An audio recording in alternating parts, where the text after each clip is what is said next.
subscribe ya. Oke, kali ini kita akan belajar matematika. Nah, sebelum belajar, jangan lupa siapkan alat tulis dan juga buku tulis untuk mencatat informasi penting yang akan kalian dapatkan dari tayangan berikut ini. Kalian tentu sudah belajar pecahan kan di kelas 3 dan 4. Nah, setelah ini kita akan belajar tentang pecahan lebih jauh dan lebih dalam lagi. Yuk, kita simak tayangan berikut ini. Untuk mengawali pelajaran matematika kelas 5 semester 1 ini, kita mulai dengan mengenal penjumlahan dan pengurangan pecahan. Yuk kita simak lebih jauh. Apa saja sih yang akan kita pelajari? Nah, kemarin di kelas 4 kalian sudah belajar mengenal bentuk-bentuk pecahan. Kali ini kita akan belajar operasi hitung, penjumlahan, dan pengurangan pecahan. Untuk mempelajari materi penjumlahan dan pengurangan pecahan, Bu Tisha akan membaginya menjadi 4 sub pokok bahasan, diantaranya sebagai berikut. 1. Pecahan senilai. 2. Mengubah bentuk pecahan. 3. Penjumlahan dan pengurangan pecahan berpenyebut sama. Dan terakhir, penjumlahan dan pengurangan pecahan berpenyebut berbeda. Masih ingatkah kalian dengan bentuk pecahan senilai? Kalian sudah belajar pecahan senilai di kelas 4. Nah, kita cek yuk ingatan kalian. Di sini Bu Tisha ada 3 soal. Cring. Nah, di 3 soal ini coba kalian temukan pecahan senilai yang tidak lengkap di soal ini. Coba dicoret-coret di bukunya. Apa benar jawaban kalian? Kita cek yuk. Nah, apa sama dengan jawaban kalian? Kalau sama, berarti kalian masih ingat. Cakep.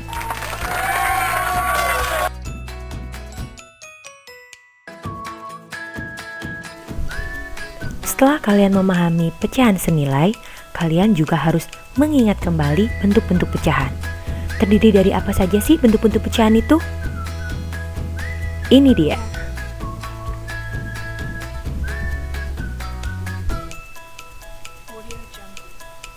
Ada pecahan biasa, pecahan campuran, pecahan desimal, dan persen. Yuk kita bahas satu persatu. Mengubah pecahan biasa ke pecahan campuran dan sebaliknya. Untuk mengubah pecahan biasa menjadi pecahan campuran, kalian bisa menggunakan cara porogapit.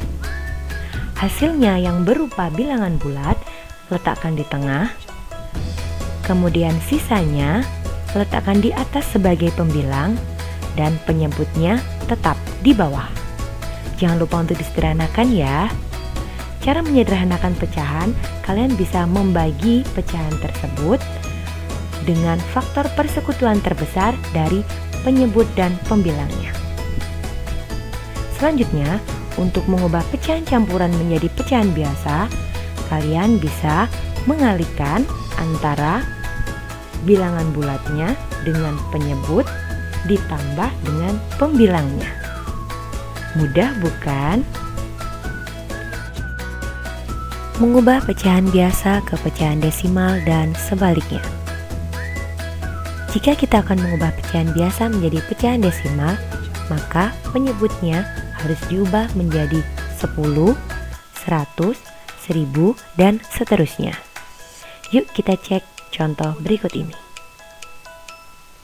Karena pada soal ini penyebutnya adalah 25, maka penyebut kita ubah menjadi 100. Bilangan berapa saja sih jika dikalikan ketemu 100? Itu dia. Karena penyebutnya 100, maka akan ada 2 angka di belakang koma. Selanjutnya, untuk mengubah pecahan desimal menjadi pecahan biasa, perhatikan contoh ini. Langkah pertama, ubahlah pecahan desimal menjadi pecahan biasa. Langkah kedua, sederhanakan pecahan tersebut dengan membagi pembilang dan penyebutnya dengan FPB-nya. Ingat, untuk mengubah pecahan desimal menjadi pecahan biasa harus dalam bentuk yang paling sederhana. Yang terakhir yaitu mengubah pecahan biasa ke bentuk persen dan sebaliknya. Mengubah pecahan biasa menjadi persen berarti mengubah pecahan biasa tersebut menjadi pecahan dengan penyebut 100. Untuk lebih jelasnya, kita lihat contoh berikut ini. Sama seperti mengubah pecahan biasa ke pecahan desimal, untuk mengubah pecahan biasa ke bentuk persen, kita perlu mengubah penyebutnya menjadi 100.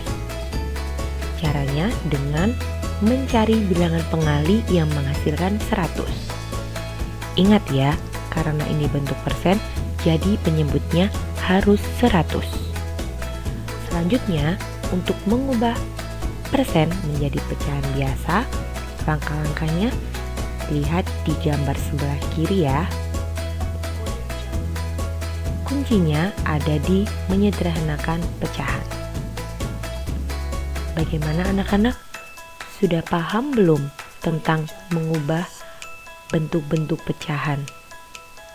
Di sini Bu Tisha punya kuis. Namanya T-ping telu. Opo kuwi T-ping telu? T-ping telu, teka-teki tabel.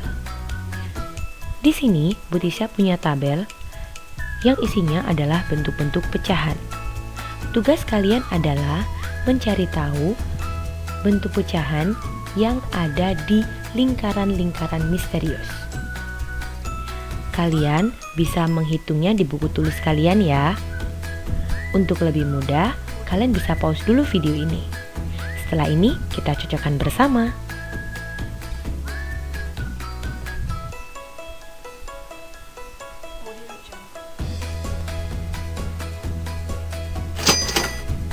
Nah, bagaimana? Apakah jawaban kalian sudah sama seperti yang ditampilkan di layar? Kalau kalian sudah bisa menjawab semuanya dengan baik dan benar, berarti kalian sudah paham.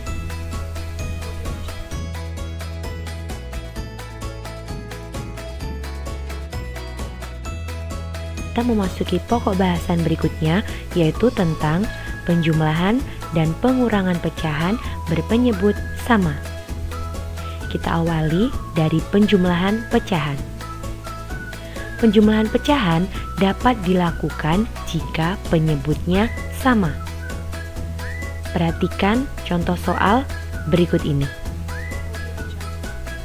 Untuk menjumlahkan pecahan berpenyebut sama, kita tinggal menjumlahkan pembilangnya saja. Jadi, penyebutnya tetap. Sudah mengerti, anak-anak? Selanjutnya, perhatikan contoh soal berikut ini. Permasalahan pada soal ini bisa kita selesaikan dengan operasi pengurangan pecahan. Nah, karena penyebutnya sudah sama, kita tinggal mengurangkan pembilangnya saja. Tidak perlu mengurangkan penyebutnya lagi ya. Lalu, bagaimana dengan penjumlahan dan pengurangan pecahan yang mempunyai penyebut berbeda?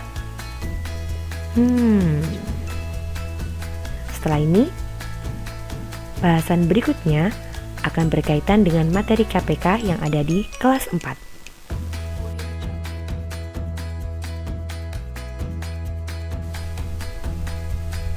Syarat mutlak dari penjumlahan dan pengurangan pecahan adalah penyebutnya harus sama. Lalu, bagaimana jika penyebutnya berbeda? Perhatikan contoh penjumlahan pecahan berpenyebut berbeda berikut ini. Apakah sudah tepat penyelesaiannya seperti itu? Ya, salah besar. Untuk menjumlahkan dua pecahan yang penyebutnya berbeda, kita harus menyamakan penyebutnya terlebih dahulu dengan cara menggunakan KPK dari penyebut kedua pecahan.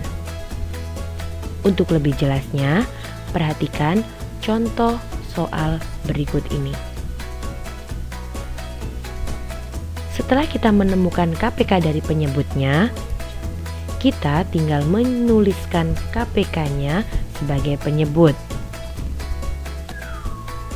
Setelah itu, kita cari pecahan yang senilai dari masing-masing pecahan. Pada soal tersebut, 12 dibagi 3 sama dengan 4. Dapat ditulis 2 dikali 4.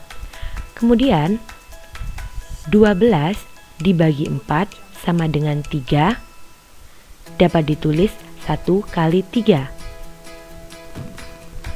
Setelah dikalikan, hasilnya 8/12 tambah 3/12 sama dengan 11/12.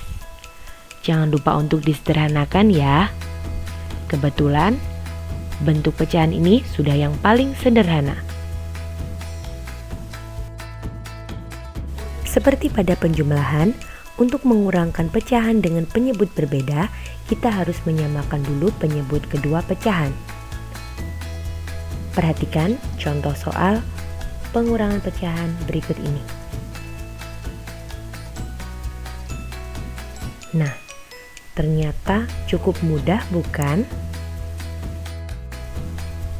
Nah, untuk pembahasan kali ini cukup sampai di sini dulu ya anak-anak. Minggu depan kita sambung lagi dengan materi yang sama, namun dengan pokok bahasan yang berbeda. Semoga tayangan tadi bermanfaat untuk kalian semuanya. Nah, bagaimana? Sudah paham belum tentang materi yang telah kita pelajari tadi? Jika kalian belum paham, kalian bisa bertanya kepada ayah ibu di rumah atau bertanya kepada bapak ibu guru wali kelas masing-masing. Setelah ini, kalian akan mengerjakan soal matematika yang berkaitan dengan materi tadi melalui Google Form. Tetap semangat belajar di rumah ya. Assalamualaikum warahmatullahi wabarakatuh. Dadah.